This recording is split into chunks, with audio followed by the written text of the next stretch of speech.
Ciao a tutti! In questo video farò un ragnetto che può essere usato come calamita da frigo o segnaposto per la festa di Halloween. Mi servirà un pompon. Parto tagliando il cartoncino in questo modo. Poi metto un filo di cotone tra un disco e l'altro.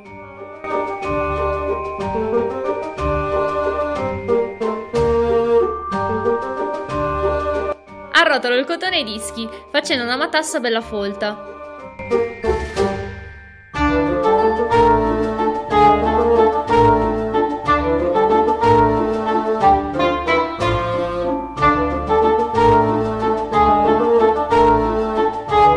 Ora devo tagliare il filo. L'ideale è appoggiarsi a una superficie e tenere una mano sopra per far sì che il filo rimanga fermo. Però per farlo vedere meglio in video lo taglierò tenendolo in mano. Adesso riprendo il filo che ho messo in mezzo ai dischi in partenza e faccio un paio di nodi.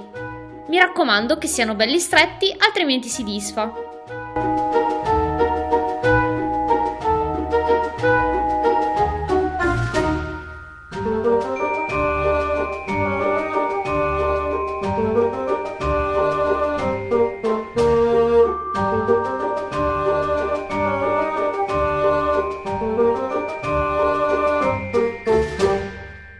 Taglio l'eccesso fino a formare una pallina.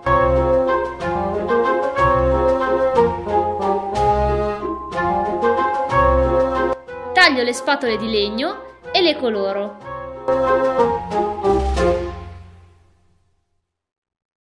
Incollo tutto con l'attack.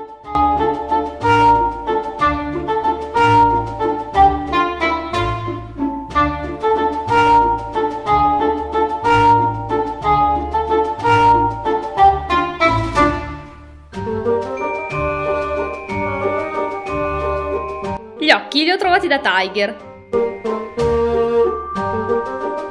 In alternativa si possono fare col cartoncino.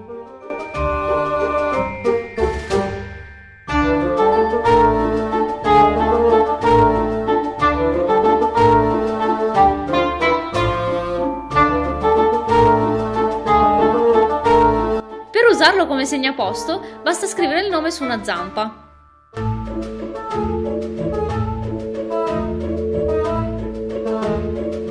Grazie per aver guardato il video. A presto!